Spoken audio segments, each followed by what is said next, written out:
I want to welcome officially Jeff Taylor to this user group.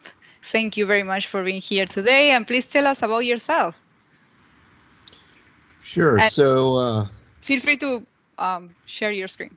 yeah. So my name is Jeff. I've been involved in the SQL Server community now for some time here in Jacksonville, Florida. I have been working with SQL Server for over 24 years now. And I do consulting and performance tuning for various companies and firms around the country and the world now. So I like to race cars.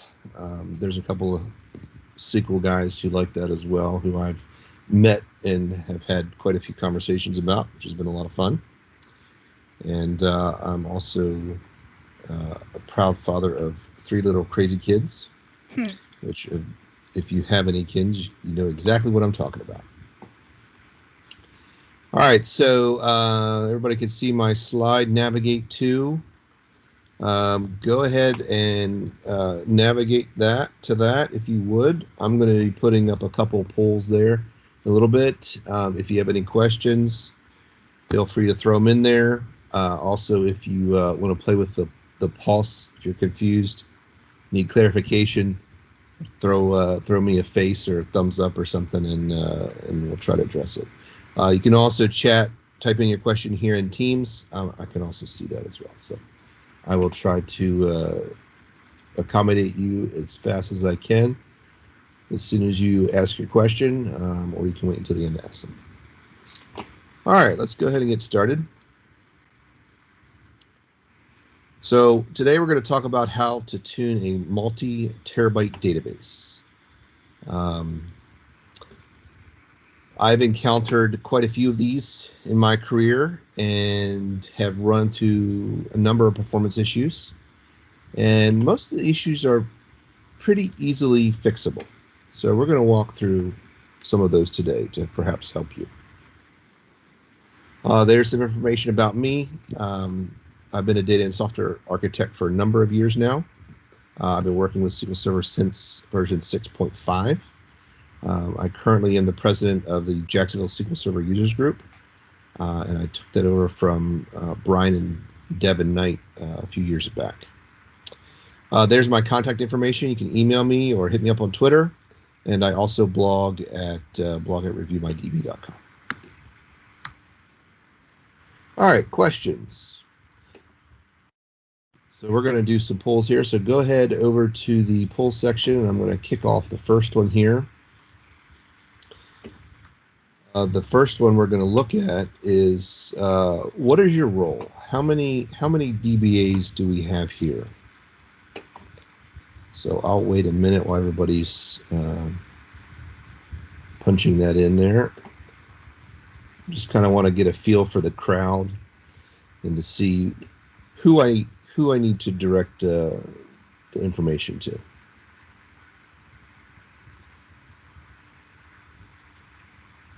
All right, we got 6 people have responded so far.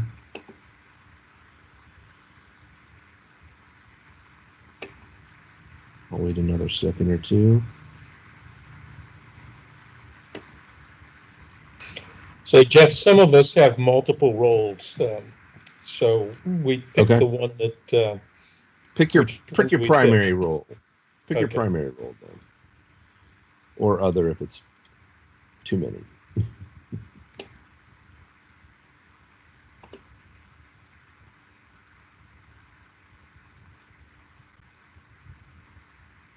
All right. So I went ahead and stopped that. Let's see. I don't know if we can display that here. I'm trying out this Meet PS for the first time.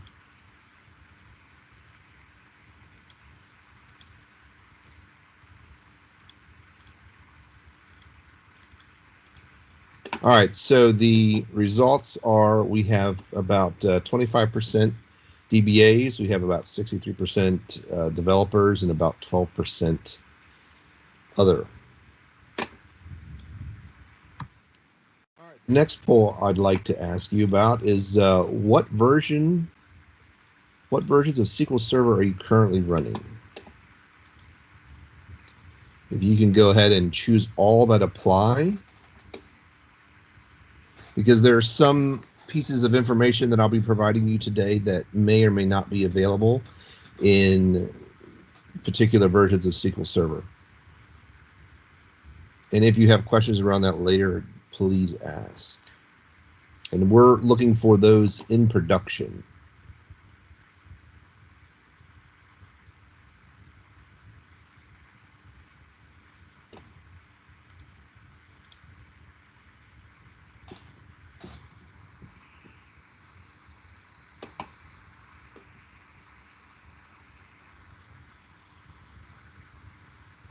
All right, I'll wait another second for that.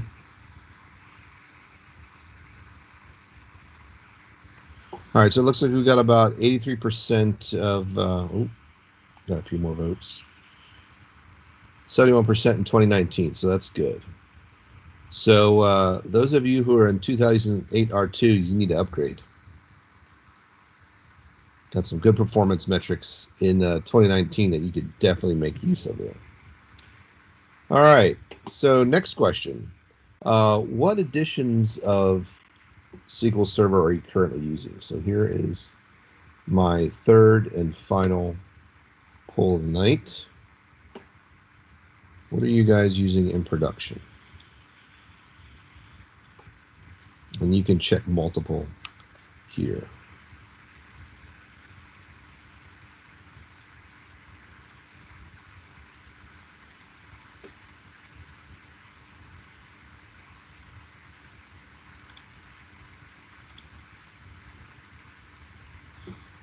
All right, cool. So it looks like we're pretty close to half and half. We got a little bit more in enterprise and standard, but a lot of you are still using standard in production.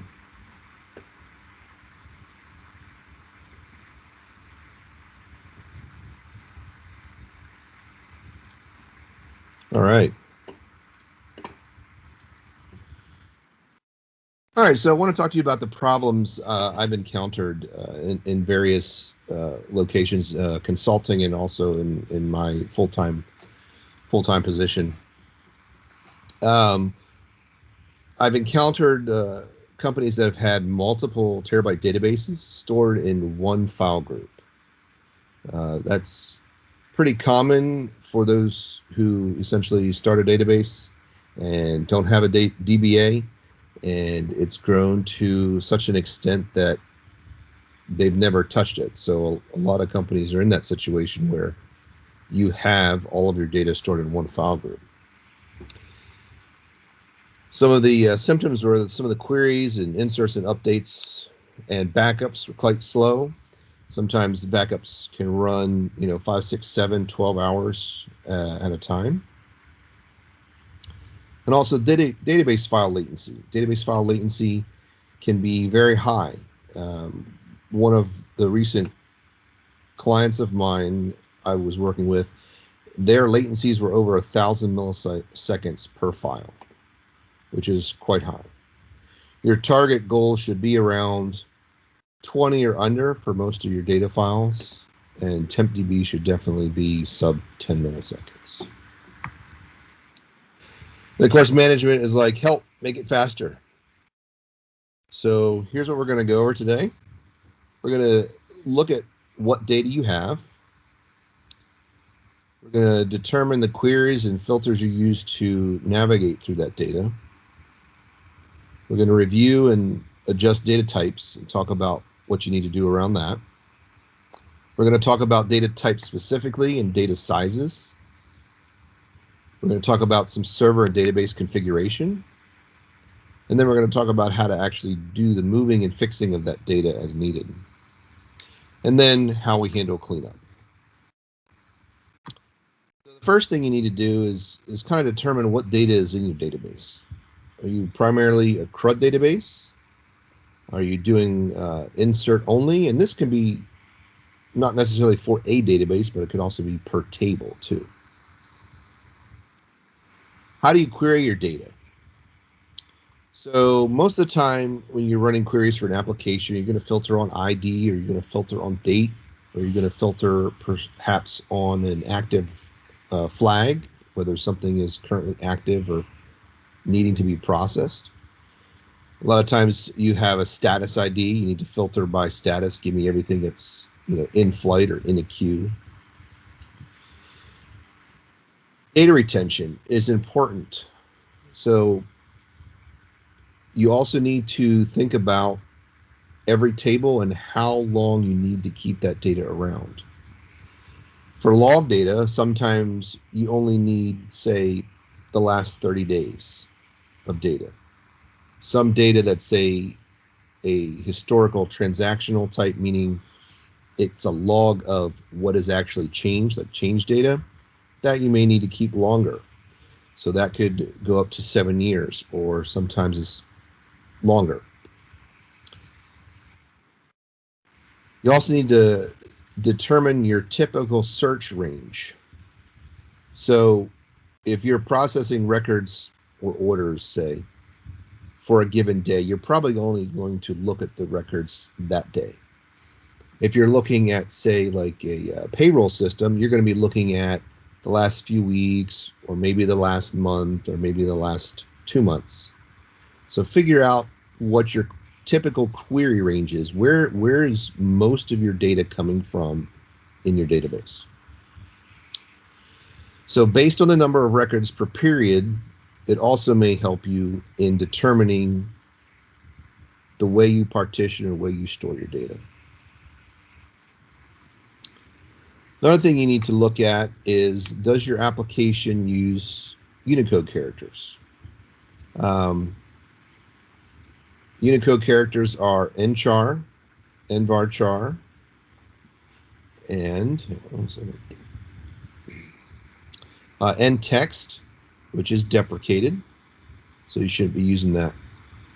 How many of you know, this is kind of hard without an interactive audience, but how many of you know what the N stands for in this data type? You can post it in chat or post it in the Q&A. Anybody know what that stands for?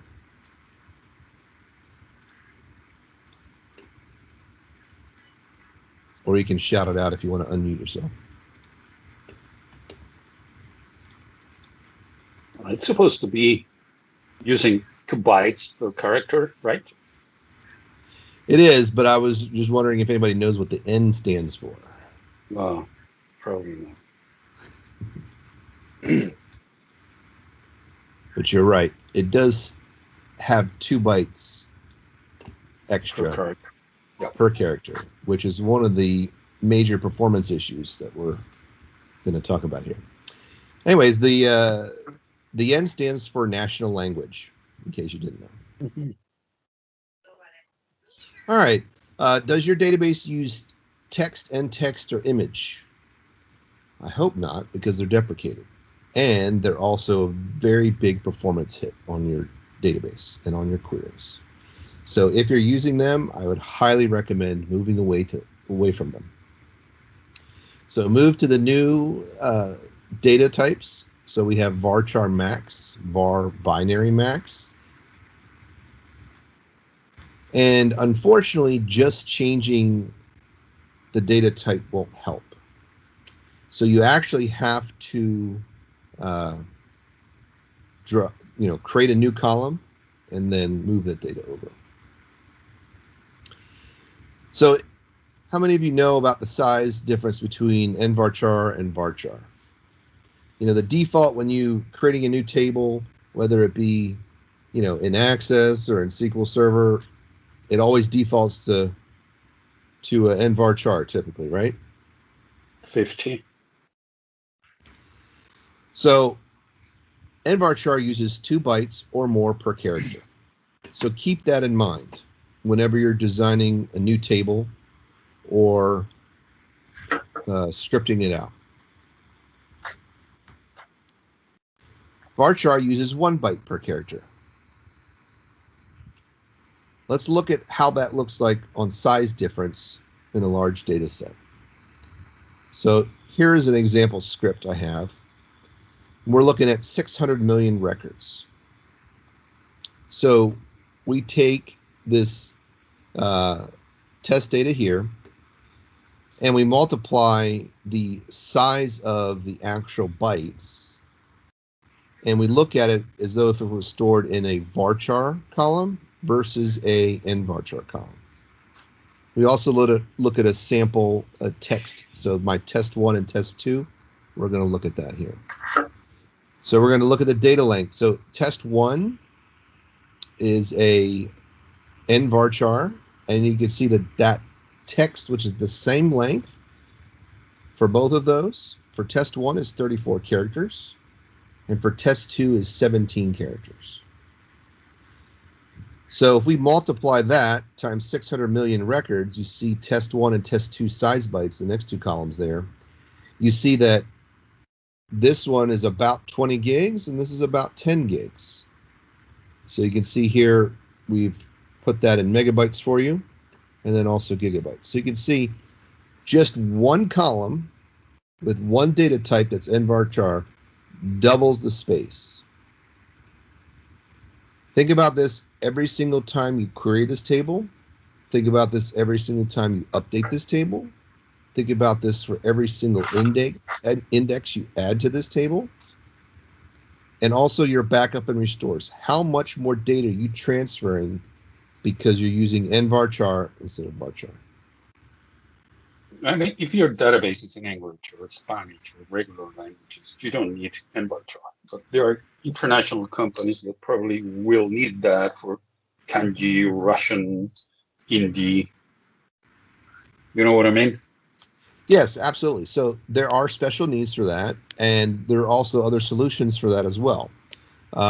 So let me give you one quick example. Now in 2019, you have something called UTF-8 JSON, or UTF-8. Yes. So you could take those same characters in that national code and store it in a varchar with UTF-8, and it'll actually it won't require those 2 bytes per character. So there are ways around that to reduce that performance. Another thing you can do is, if you just have a table that needs those national characters, make a table with just that text, right? And have an ID linking back to your record. So you don't actually have to store the volume of text in your other table for that. You can make the table size smaller, table set smaller. That's especially true for data warehouse, right? All right, so the next test you see here, I did a test on 8,000 characters. I just put it out all the way, right? So we did a varchar 4,000, right? And an nvarchar 4,000. And you can see the data length here is 8,000 bytes and 4,000 bytes, respectively. How many gigs for 600 million records? It's essentially 4 terabytes for that and 2 terabytes for varchar. So it makes a big difference. I mean, that's terabytes, and that's one column. I mean, how many of you have a table with 4 or 5 descriptions in it, right? And you probably have most of them in nvarchar, 500 or 1,000. Now multiply that times, however many rows you have in the table. That's a lot of space. So every little byte counts. So this is one of my favorite ones, datetime and datetime 2.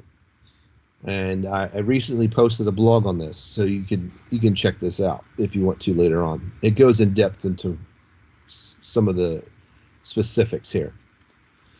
So datetime is stored in 8 bytes. It has an accuracy rounded into increments of 000, 003, or 007 seconds. Datetime 2, you have an option to have an accuracy from 0 to 7 digits, but it's within 100 nanoseconds of accuracy, so you're not limited to those 3, or the rounded 3. So the default precision is 7, and that uses 8 bytes. You can use 6 bytes for precision less than 3, 7 bytes for precision 3 and 4, and all other ones require 8 bytes. So let's look at that. in perspective with data size. So here we have test 1, which is a date time, test 2, which is date time 0 precision, test 3, which is date time with 3 precision,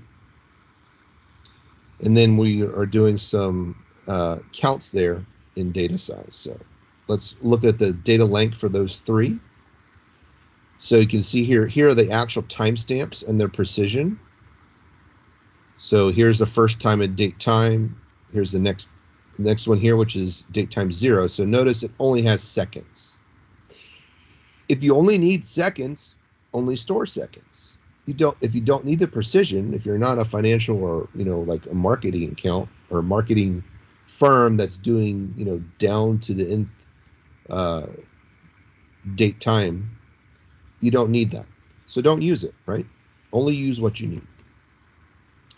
And then here we go. We have a date time with 3 precision. Notice how these are essentially the same. So if you look at how many bytes each one of these are, the first one is 8, second one's 7. Actually, I think that's reversed there. So second one is 6, actually. I had those wrong there. And then this is 7. So if you only need 3 precision, which is what the default date time is, you can actually get away with cutting 1 byte off per record for all of your date times by just doing date time 2, 3. So let's look at that in comparison. So we're going to look at the 600 million records in one table. And keep in mind, 600 million records in one column, one date time column. So in date time, it's 4,577 megabytes. Test 2, which is 7 bytes, is 3,433. And then with date time 2 and 0, it's only just over 4,000 megabytes. So date time is 4 gigs, where you're hitting a date time 2 with 0 precision is only 3. So you cut off a gig with 600 million records. So let's talk about a whole table data size example. So let's say we take a created date time and we go from 8 bytes to 6 bytes because we don't need that precision. Same thing with modified date. Let's go from 8 to 6. An order date, if we actually go and use the date instead of date and time, we can actually cut that down to 3 bytes. So you can use the date data type there. If you have a fulfilled date, you can also cut that down to 3. Again, it's based on the date, not necessarily the time. A return date, same thing. I don't know if you see the pattern here. I worked at a e-commerce company, right? Well, let's say we have some nvarchar columns. We went from 8,000 bytes to 4,000 by converting that data type. One table, 600 million rows. 5 date columns. We went from 20 gigs down to 5. One nvarchar column, we went from 4 terabytes to 2. That's per table. So not only are we going to save space on the disk, we're going to save backup time, restore time, and bytes transferred for your application. I mean, think about that. If you're saving 2.5 or more terabytes for one table, that's a lot. All right, another thing you want to consider when working with a database is you want to turn instant file initialization on for the account that's running the scripts. So if you're doing this conversion, which is what we're going to talk about here in a second, you need to make sure that that's set up for either the user, which hopefully you're in a domain account running this, and you have access to those drives. So make sure that's on, because when those files grow, you need to make sure they grow fast. Otherwise, you're going to be waiting. You also need to make sure that the growth is the right size for your data. So why do we want to do this? So IFI essentially doesn't zero out the files on disk. it essentially sets it up and says, okay, here you're going to use this. So you don't have to worry about long wait latches on page allocation during growth. So make sure that's on. So the way to do that is going into your local security policy, your local policies, your user rights assignment, and then go down to perform volume maintenance tasks. And make sure you add that user or group, whichever is running SQL Server and or yourself, whoever's executing it. Now in 2019, if you install 2019, you actually have the option to grant the user who's doing this in the service account during installation. So that's a new feature in 2019 that you have available to you. So as I said, ensure the service account is in the admin group or has been added to that IFI in the security policy. So if you want to add it to the group, essentially go to the local users or groups on your database server. And here you can see I've added my service prod SQL account to the user group.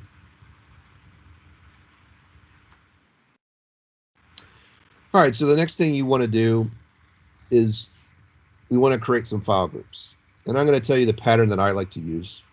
And it's worked out fairly well for all of the databases that I've had to split up like this, that have had one large file group and file for a database. So I like to create a file group called FG data. And this is where the data is primarily stored. So this is where your clustered indexes are stored. This is where your heaps would be stored, which I hope you don't have any heaps. But if you do, you can create a clustered index on them. The next file group I like to create is called FG indexes. And this is where I store all of my indexes. The next one is fgblob, and this is where I store my LOB data, right? So all of my varchar max, all of my var binary, all of my large data goes there. I also can partition file groups or do partition file groups by month or by period, right? So here we have a month, PS monthly. Here we have a yearly, and then here we have 90 days. So you can create file groups, again, based on, if you remember earlier, we talked about retention and querying. You want to keep that in mind when creating your partition file groups. Another thing I like to do is I like to force any new objects in the database to be created on FG data. And the reason why I do this is because as I'm moving data around or as new deployments are happening while we're in flight in helping tune the database, I don't want objects created in primary because we are literally trying to empty primary completely. So anything new, I want to make sure is created in FG data, whether it be a heap table or a new table itself, so that it is then spread out across our drive structure that we'll create.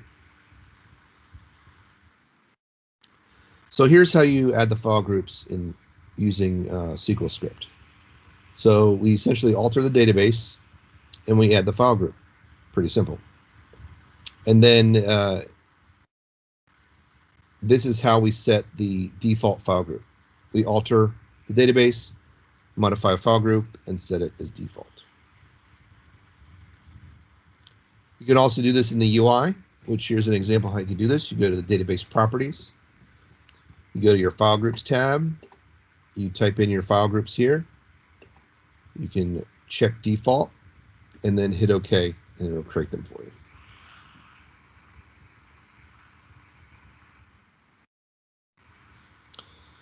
All right, so the next thing we want to do is we want to create files for each of those file groups. Now, when creating your files, you need to think about your underlying structure. So if you don't have control over your SAN, you need to engage probably your SAN administrator to talk about what you need performance-wise from your SAN. I like to carve up at least one drive for each file group, depending on how large it is. But for the larger databases, and we'll talk about this later, I typically like to have 4 drives for each file group. Now, sometimes you can mix and match those, right? So you can put a data, an index, and a blob on each of those drives. But again, it depends on your performance and how much performance you need. So you want to create at least one file for each file group and place them on separate drives. Here's how you do that.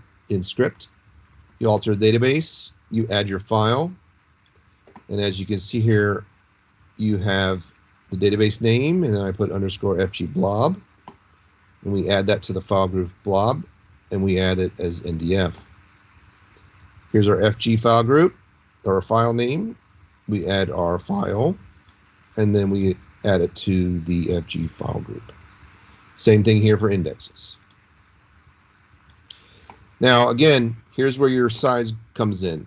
You want to start it off small, probably, because you want to just get it created. And then you need to make sure you set your file growth to a specific size. So if you know how much data you have in your actual primary, your clustered indexes, you can kind of gauge about how much space you'll need for that file group initially. So if you want to, you can pre-grow that file, so you don't have to grow that as you're moving your data, or have your file growth set to a larger increment, like say 4 gigs or 8 gigs at a time, so that when it does grow, it grows a large chunk so you don't have too much file growth. Because again here, we're trying to carve up that primary data file group and file. So here you go. You can see how to do it in the UI. Very similar. Open up database properties, go to files. You can type in your logical database file names here. You then assign the file group. You set your initial size, and you set your auto growth size. And here is where you would specify where you place it, which drive. Now in this case, we started off and we're actually putting it all on the same drive just to split the data up. And we'll talk later when we split up each file group of what we do next. So partitioning. Here's a script for partitioning part of it. This is the first step. You create your file groups. So here we were creating essentially a file group for every single month, year. So again, depending on your data needs, you would create that accordingly. So we created this for logging. So every month we partitioned and we essentially moved our old logging off of the most recent database. So we were able to essentially move our partition file of last month off so that we could essentially delete it quickly. We didn't have to worry about having it being on hot storage. You could also split your file groups from hot and cold storage. So let's say you have fast SSDs. Your current month would be your most recent, which would be in hot storage. And then as you move into your next month, you could take that file and easily just move it over to your cold storage, still have it available. It just doesn't have to do any index maintenance or any queries against it unless you really need it at that standpoint at that time. After you add the file groups, you go ahead and add all of your files. So again here, I just followed the same naming convention. We added the file group, partition group for the year and month. And we set the file growth to be very small because it was just a log table. And then we added one for every single file group. Now, in partitioning, you need to have one empty one to catch anything just in case you forget to add a date. So make sure you add that as well.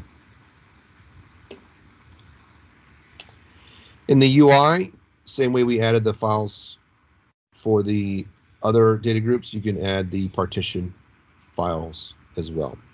So your database properties, files, type in your logical name, and then you select your file group, and then your file name. And if you want to, for all of these, you can obviously script them out and save them for later or edit and change them as you're adjusting your scripts. The next thing you need is a partition function. So in this case, we were using date. You can use date, you can use ID, Whatever kind of value you need to partition your data on, you can use that. So here we're using partition function monthly, and we said this is going to be a date time, and then we put in our dates, and then we assigned all of those dates to our file groups.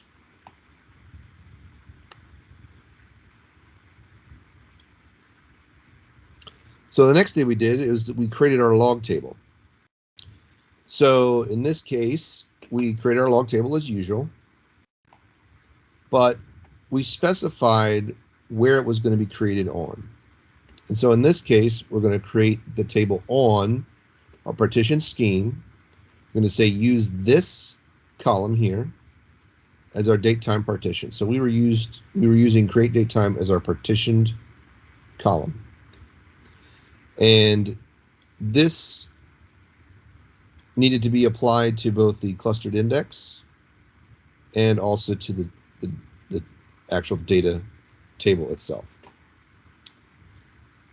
You also need to add that for any indexes. If you want the indexes to perform well, you need to make sure you add on your partition scheme and then your column as well.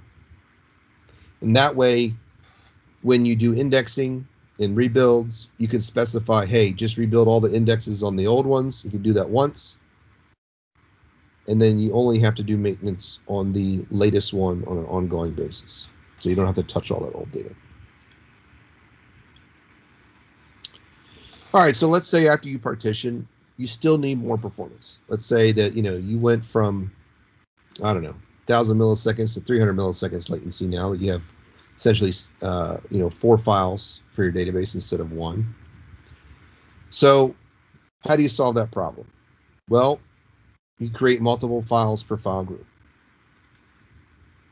You also then place those multiple files on multiple drives or LUNs on your SAN. Now I could go in a whole lot of depth about how to configure your SAN and what performance needs are there, but essentially you need to figure out what your current SAN provides you, what you need, and then where you need to be. So one of the key measurements I like to figure out is not necessarily IOPS, although IOPS are nice. The biggest thing is throughput. How much data can you push through that pipe to get between the SAN and the server? And that's really what's key, because that's what we're dealing with. All right, so to create multiple files, just so like we created the singular file before, we're going to create 4 at a time for each file group. So you can see here, I've created 4 files for my blob, 4 files for my data, and 4 files for my indexes. Again, you can do the same thing through the UI, specifying the name, the file group it's associated with. And then as you notice here, I now have new drives on my server. So I've essentially put a data drive on each, or data file on each one of my drives, an index file on each one of my drives, and a blob file on each one of my drives. Now I like to do it, I like to flip them back and forth. So I'll do, top to bottom for my data, bottom to top for my indexes, because I am trying to essentially mix up when SQL Server is actually writing to those drives. So it helps essentially spread out the load of reads and writes to those drives as much as I possibly can. Now, you don't have to do it that way. You can figure it, you can configure it so that you have one on the same drive all the way through, and 2 on the next drive, etc. Another thing you can do is, if you want to put, instead of having just 4 drives, you could do 12 drives and have 1 file on each drive, right? If you need that performance. So again, if you're going from 1 file, so let's say you split the database and you now have 1 of those files, and you want to split it up into those next 4, there's actually an easy way to do this, and it can be done fairly easily with Enterprise Edition. first thing you want to do is look at how much data you have in your primary and then divide it by 4, and then pre-grow your files. So you can see here we had indexes, which was 4 gigs. So we created 4 new files, and we essentially made them all a gig. Now we made them all the same size, and you want to make sure that the growth is all the same size as well. Now in 2016 and up, I wrote a blog about this too. You have to specify, or you want to specify, that all of these files in a file group grow at the same time. So there is an option in the file groups tab over here to specify that. You used to have to set your trace flag 1117, but not anymore. Now you actually have to, and I don't know why Microsoft did this, is for every file group, you have to click auto grow all files. So now we don't just have one setting for the entire server, we have to set it for every file group for every database for the entire server. Nothing like making more work for you. All right, so like I said, 2016 and newer, you don't need it, but all the older databases, you definitely need to set that trace flag on startup. Again, ensure all files in the file group have the same auto growth setting. All right, how many of you have heap tables? They're sitting in your primary file group because they don't know where to go. So create a clustered index, specify where the clustered index should sit. In this case, it should sit in FG data, and then it will pick up that data and move it out of primary and put it into your data file groups. Another thing I like to do is use compression. If you can use compression, if you don't have a sparse column, whatever, use page compression. If you have a log table, something like that, or you archive data, make sure that those archive tables that you're not touching anymore are using, say, column store encryption, or compression rather. Use column store archive. It'll compress the table even more. So let's say every month you rename an archive table as 100 million records in, 200 million. If you actually were to create a clustered column store index on the table and say column store archive, it would go, say, from, I'll give you an example, say from 3 gigabytes down to 270 megs. So tremendous savings there. All right, so moving blob data types. Let's say you have some blob data types and you need to move them. Well, you can't really just move them, right? So you can't pull them out of that primary file group, or should I say FG data file group, and put them into that blob file group without doing this. You have to actually create a new table to relocate blob data on your storage. So to pull that out of the clustered index, to pull it out of where that's stored, you have to create a new table. The next thing you need to do is actually copy that data to the new table. Now, I know this sounds like it's a lot of work, and it probably is for a lot of databases, but let me tell you, it's worth it, and it will be worth it if you do this. So I create new tables, I copy the data over, I check the record counts, and then I drop the old table. In the new table, create the indexes afterwards, and you're good to go. So it's fairly simple. It just takes time, right? So let's say you have millions or billions of records. You need to probably batch them. Otherwise, your log growth will go to infinity and it'll, fill up all your drives.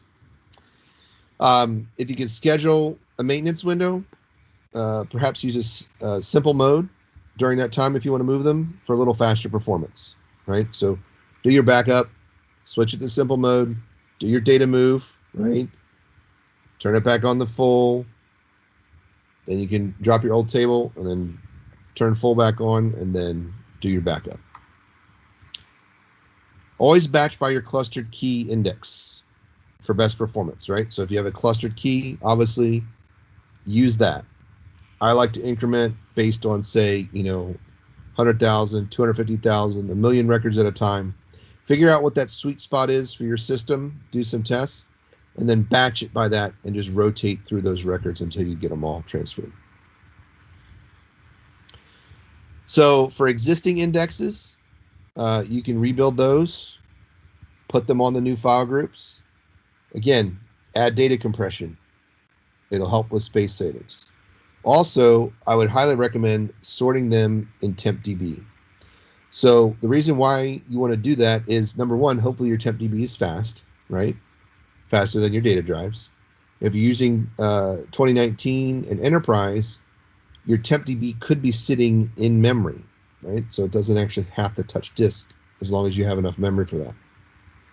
Another thing it's good for is it doesn't bloat your files in that file group. So the way it works is you have, when your index rebuilds, your index will sit there. It'll create the new index beside it, essentially creating double that data, right? And then it'll drop the index and switch it out, right? So now instead of just having a 1 gig index, you now have, when you create your new index, it's another gig, right? But then when you drop it, you now have 1 gig of free space. So minimize your bloat on your files and sort in TempDB. So compression, I like to use compression as much as possible because it saves disk space. So compress on page if you can. And again, you apply this to your clustered indexes. You apply this to your table and apply this to your indexes, your non-clustered indexes. So page is best for OLTP tables. If you have archive or log tables, you can use data compression column store or column store archive.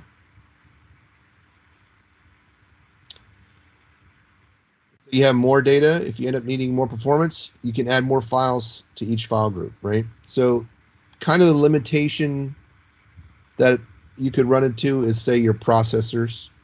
And I like the rule of thumb is I'll do, essentially if you have 3 logical processors, 1 processor per file group. So you can go probably to that max safely. So let's say that you have 12 processors, 12 cores on your CPU. You could essentially easily write to 12 different files on 12 different ones at one time.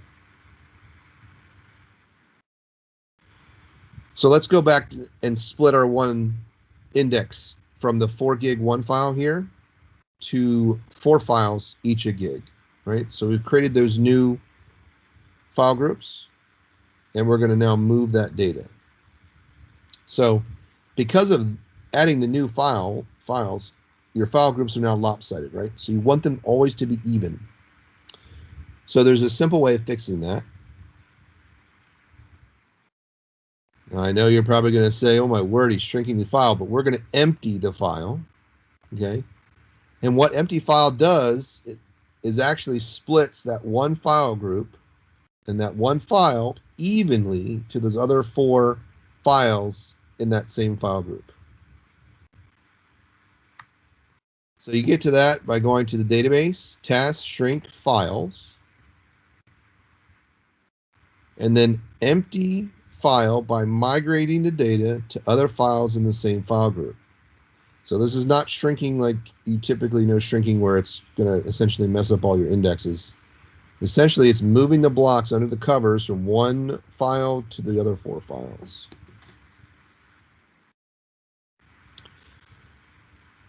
All right, so fixing data types. Create your new column. Copy data to your new column. So let's say that you have a nvarchar, or let's say you have a text column. And text columns are the ones that I've experienced this issue with. You can't just convert the data type, right? You shouldn't, because it won't actually gain the performance benefits, won't gain the size difference in storage, right? The same thing with date columns. So if you have a datetime column or nvarchar column, create your new column on the table, datetime 2, 0, datetime 2, 3, and varchar 50, right? Create those new columns, copied the data to the new columns, checked that the values match 100%, dropped the old column, rename the new column. So simple way of getting that fixed. The final step after doing this to all of your tables is to shrink the primary file group. Now, if you removed all the objects, except for the few things that system, that the SQL Server has in there at the beginning, there will be essentially nothing there.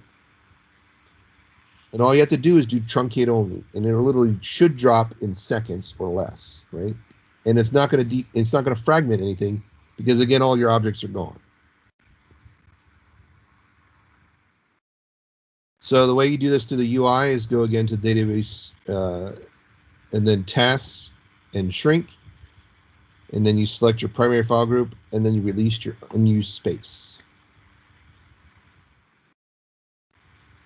All right, so let's talk about some of the results that once we've done this, how has this affected our database? So the overall database size was cut in less than half in the original size, and that was with no compression, okay? So I've done this with both compressing data objects and without compressing. So I've done this also with compression. The overall database size went down to 1/3 of the original size. So we had 4 terabytes. We went down to less than a half. And that was with page and column store compression. So the log tables, we had 2 or 3 of them. We moved them to column store compression. Everything else, page, except for those tables where they had sparse columns. The latency for database single file is now spread across multiple LUNs. So we went from 1 file in 1 drive to now 4 drives and essentially 12 files, right? Our backup speed and restore speed was initially cut in half just by doing that. We worked with the iTeam and SAN teams, and we essentially ensured that the infrastructure was set up properly. So for on-premise, you want to make sure that Multipath is set up. So between not only your physical or your VM host, but also inside of your VM, if you're on a VM host, has multiple paths to and from your SAN. You also want to make sure that jumbo frames is enabled. Make sure that's enabled for your entire network. And you can test that by doing a ping of almost the jumbo frame byte size and seeing if it returns that data size or gives you an error. Also make sure that your NIC cards in the back of your host or your physical server are large enough. I've come into situations where a server has only had a 1 gigabyte interface from their host to the SAN. And let me tell you, they were getting like 300 megabit throughput. So we ended up working with their teams, and we got them switched to an 8 gigabit fiber connection, multipath from the server to the switch to the SAN, and they went to over 2,500 megabyte throughput just by doing that. I've worked with a couple other clients recently where we had a single card, which was a 40 gig card, running to multiple cards in the switch. We ended up adding an additional card to the host, essentially doubling the bandwidth, and our backup times were cut in half. So we went from a 2-hour backup to a 1-hour backup just by adding an additional card. Another thing that we saw is all of our latency went from over 1,000 milliseconds for each file in TempDB and for all the data files to under 6 milliseconds for TempDB and under 20 for all of the other files. So it makes a big difference to make some of these changes. All right, any questions? You type them in chat, type them in the Q&A on the Meet PS. Let me know if you have any questions.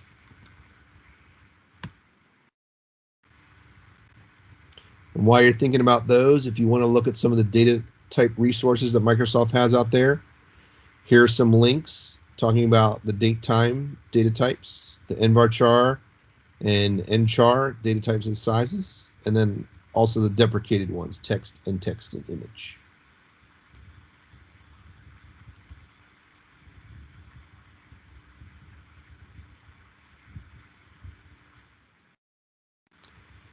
There is my contact information again. If you have questions or think about something later, or you need some help coming in and seeing what kind of performance gains you can get from this, feel free to reach out.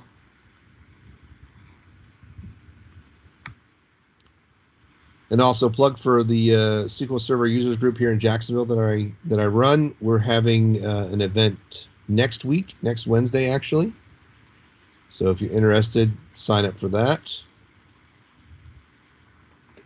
I'll put the link here in chat so everybody can click on it if they'd like.